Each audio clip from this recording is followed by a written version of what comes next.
आता देहाचं समर्पण केलेला महात्मा पाहिजे. त्या काळामध्ये एकच महात्मा होता, त्याला दधीची मुनी म्हणत. दधीची म्हणजे इंद्राने जे वज्र तयार केलं, ज्याच्या छातीच्या पिंजऱ्याचं वज्र तयार केलं, छातीच्या बडगडे त्यात वज्र झालं, हे दर्जे.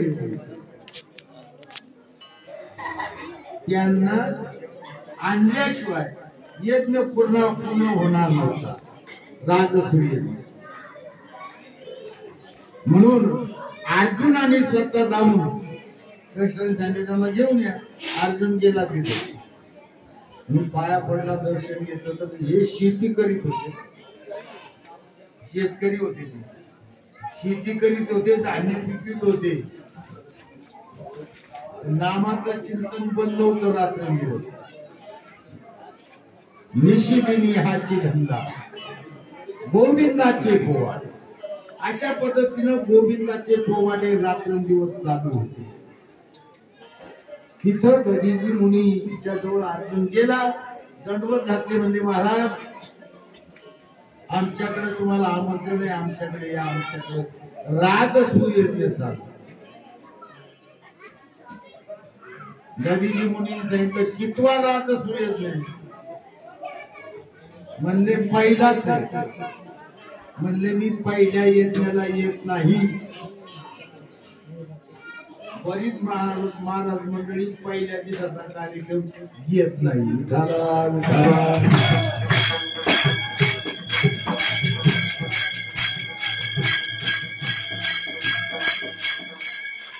रविवारात त्यामुळे कार्यक्रम आज घ्यायचे पाहिजे. ही मंडळी म्हणून येणार येणार सगळ्यांना राहणार रविवारी पर्यंत हा घोटाळा झाला नसता. पुढं पुढं पुन्हा घोटाळा होऊ देणार नाही. सावध होत्या, पण पहिल्या दिवशी जास्त सावध होत नाही. आपण तर कुठल्याबरोबर पहिल्या दिवशी त्याच्यात काही मिळणार. आता पहिल्या दिवशी कार्यकारिणीचा त्याच्यात केलं जातं. जुळवाजुळीमध्ये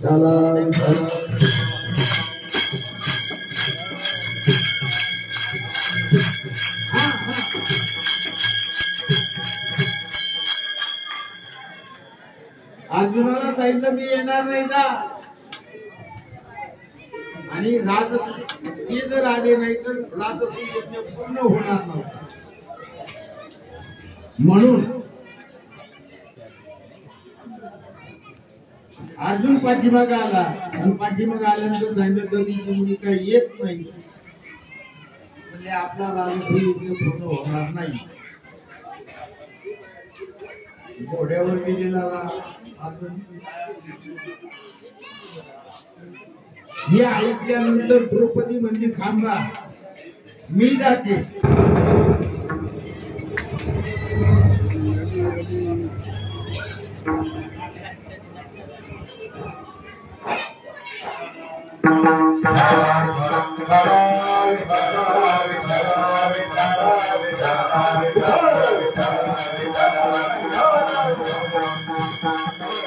द्रौपदीला सांगितलं मी जाते त्यांना आणायला. द्रौपदी माता पायी पायी निघली जायला. आणि पायी पायी चालत असताना देवाचं चिंतन करत चालले.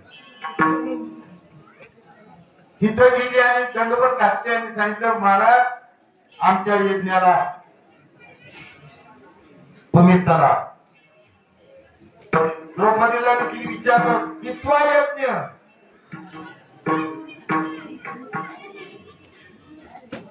म्हणले मी काय मोजले नाही कितवा यज्ञ. पण प्रत्येक पाऊल टाकत असताना मी एक यज्ञ केलाय, तो म्हणजे नाम यज्ञ. नाम यज्ञ तो परम पाठोम शके स्नानादी कर्म नावे पावन धर्म अधर्म नाम परब्रह्म वेदाची. नामाच्या चिंतनाने धर्म करणारा आणि अधर्मी जरी असला तरी देखील त्याला पावन करण्याची शक्ती आहे नामामध्ये. हे नाम चिंतन मी तुमच्याकडे करत आलेले आहे. म्हणजे 100 यज्ञ झाल्याशिवाय मी येत नाही. तिनं सांगितले प्रत्येक पावलागणित माझा यज्ञ झालेला आहे.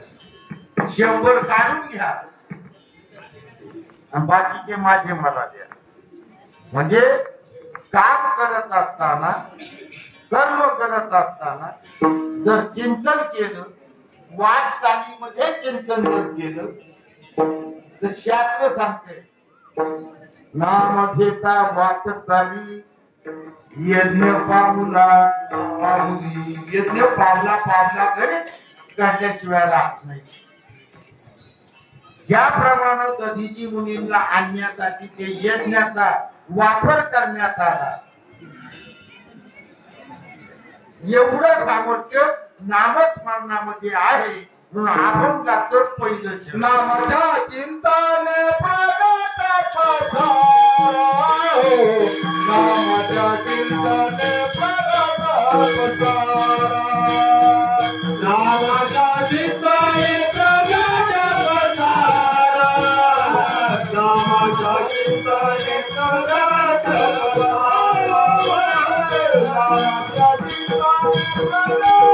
पथा.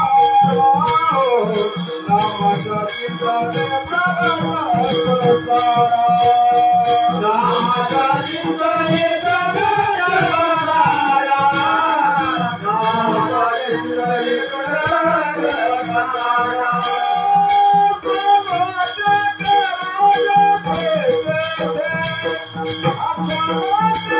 पथा.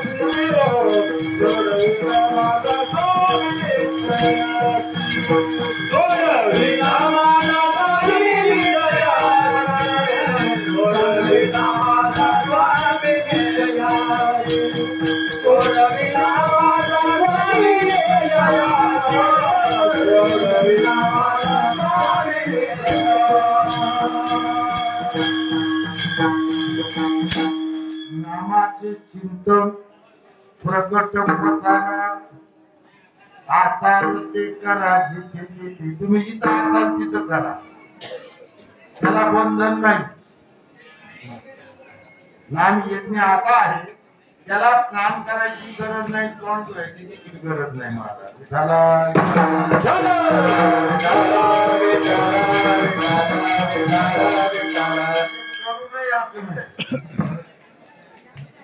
आंघोळ करू नये असं नाही, पण त्याला गरज नाही. नाम चिंतनाला लगे आंघोळी तोंड धुवा. त्यानं मला सांगतात आंघोळ करायची गरज नाही आणि तोंड धुवायची देखील गरज नाही. असं नाम सोपं आहे. तुका म्हणे सोपे शहाणा तो धवी घेते. एवढं सोपं आहे. म्हणून आसाल ते करा. जिथं आता काम करत असताना कामामध्ये काम, काही म्हणा राम नाम, काही न भोत्र, दुःखांची दुःख करण्याचं सामर्थ्य त्याच्यामध्ये आहे. म्हणून हे हात हे शरीर जरी कर्म करीत असत तरी देखील मन मात्र देवाच्या चिंतनात, आणि मन ज्याच्या देवाच्या चिंतनात आहे तो जिथं असेल त्याला तिथं सुखाची प्राप्ती, तिथं देवाची प्राप्ती. पुढे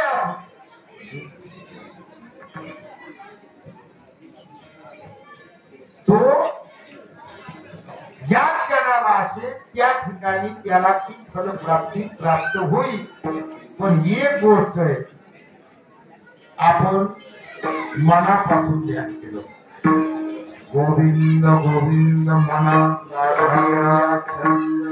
मन गोविंद ते काया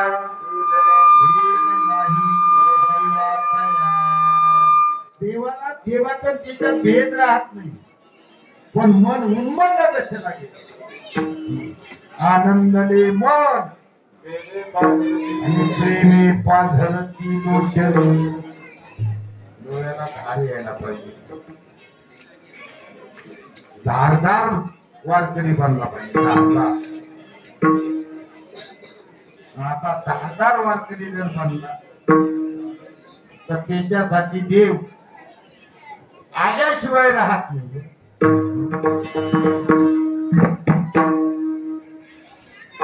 स्वरतेची मूर्त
वस्त्रे गोधात्री धुतशी.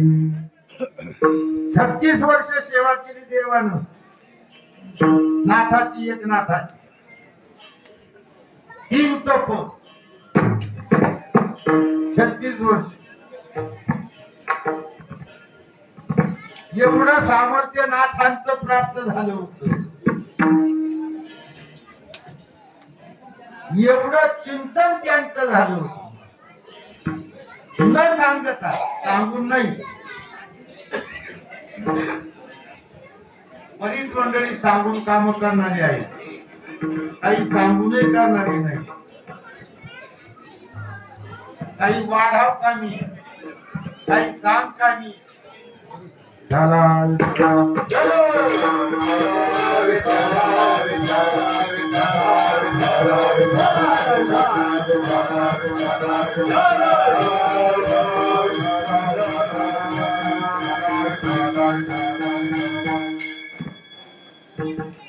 काही सांगून जिकीर करत नाही.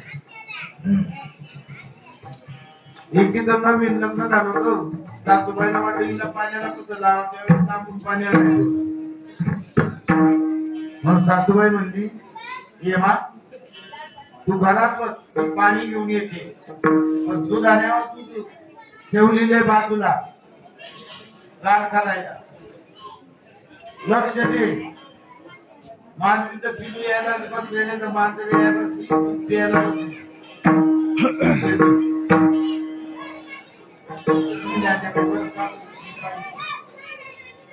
आद्याबाई गेली पाण्याला आणि इकडं कुठलीचं पिलू घुसलं घरात. तिथं जवळ होती, चांगली पाहत होती तिच्यात. पाहत असताना कुठलीचं पिलू आतमध्ये गेलं. आतमध्ये जाऊन दुधानं पालथं केलं. लागलं तेवढं पिलं आणि तुझ्या देखत निघून गेलं. सासूबाई आली पुढे बाया बाया बाया ये मा अगं दूध पुरी झालं. म्हणजे आत्याबाई कुत्रीचं पिलो आलो. मग तो हात खराय म्हणली, तुम्ही कवा म्हणले होत्या कुत्रीचे तुम्ही माझी म्हणले विठाला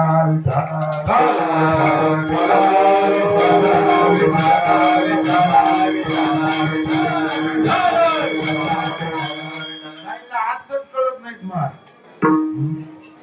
दानातून बाजूच्या चिंध्या पारायण करतात, पाठांतर करतात, बाल गाथा उलटा पालटा करतात, फाडून जातो. तरी अभंगामध्ये काय सांगितलं हे कळत नाही. त्याच्यामुळे घोटाळा होतो. शब्दार्थ कोणालाही कळत, शब्दार्थाने भागत नाही. भूय अर्थ कळावा लागतो. भूय अर्थाच्या नंतर मतीचा अर्थ समजावा लागतो.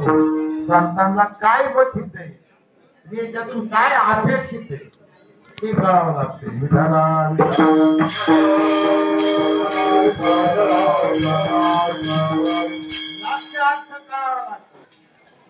शब्दार्थाने भागत नाही. एका गावामध्ये एक ग्रस्त नवीनच गेला. समोर दुकान होती, हॉटेल होत. आणि त्या हॉटेलामध्ये गेला आणि मला कॉफी द्या. कॉफी आणि कॉफी पिल्यानंतर 2 रुपये टाकायला लागला. तो म्हणला, अहो 20 रुपये कॉफी. अरे मला पाय दिले 2 रुपयाला कॉफी. मला ती ज्वारात आहे, ज्वारात. विठाला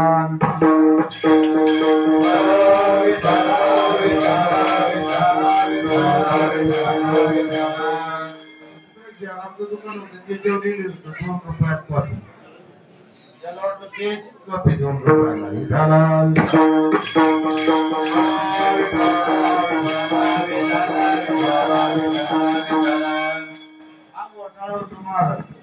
आणि त्याच्यामुळे आपल्याला अर्थ कळत नाही. मुळचा अर्थ जर नाही कळाला तर अर्थ लोकली पुराणी नाचकेला शब्द ज्ञानी विषय लोभी म्हणे साधनच पुढं होत नाही. म्हणून जीवनात कल्याण जर व्हायचं असेल तर साधू संतांनी सांगितलं तसं चिंतन करावं, संसारात राहावं, पण पुण्य स्वरूप संसार करा. साधू संतांनी संसार पुण्य स्वरूप केला. जिथं होते तिथं चिंतन केलं. आणि आता जिथं होईल तिथं जर चिंतन झालं तर तुकोबार अभंगाच्या दुसऱ्या चरणात सांगतात.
माझा स्वामी निश्चयशी प्रतिज्ञा हे दासी केले आणि निश्चयशी हा एक शब्द आहे याच्यामध्ये दोन अर्थ दडलेले आहेत. माझा स्वामी निश्चयशी सोडी, माझा स्वामी निश्चयशी थोडी नक्की थोडी असा अर्थ आहे. आणि माझा स्वामी जर तुमचा निश्चय झाला तर थोडी झाला झाला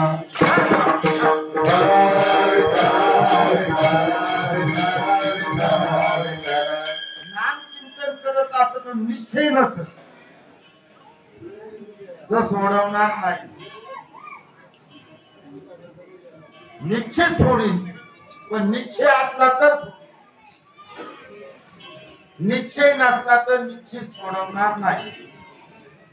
म्हणजे निश्चयाचं बळ आलं पाहिजे. आम्ही फक्त अभंग पाहतो. निश्चयाचे बळ तुका म्हणे त्याची फळ, त्याचा निश्चय त्याला फलप्राप्ती होते झाल्याशिवाय राहत नाही.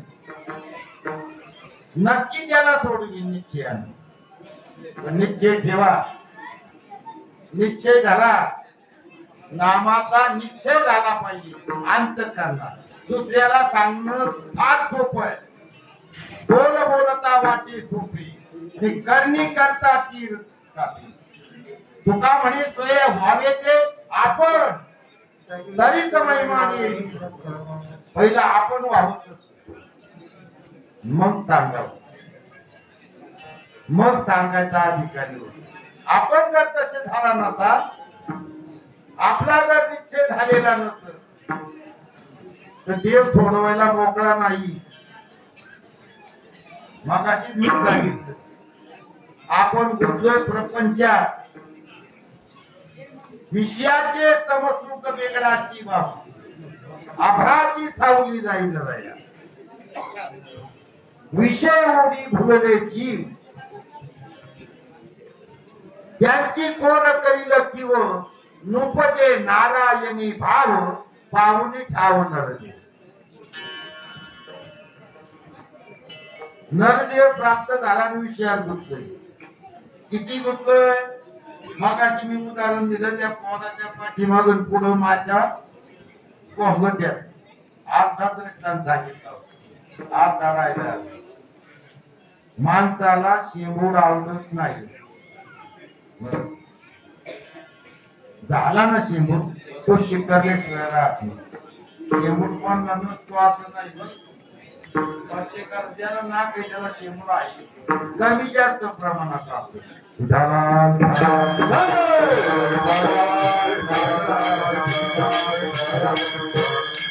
ज्याला जो जन्माला आला त्याला प्रपंच आहे कमी जास्त प्रमाणात असतो.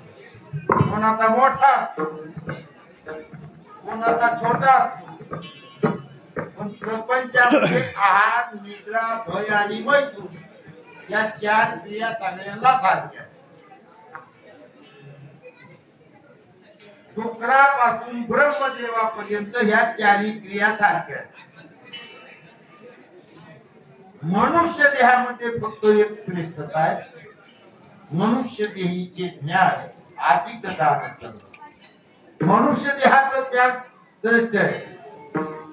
त्या माशीला जसा शेंबूड आवडतो शिकारल्यानंतर आता खाली टाकलं ना तर त्या माशाला बोलावं लागत नाही. त्याचा कसा वास जातो कोण येतो त्यांना खाली पडलेल्या शापला खाली पडायच्या क्षणालाच माशा उतारतात. त्या माशा ज्या आहेत शहाण्या माशा त्या कडकडीने खाते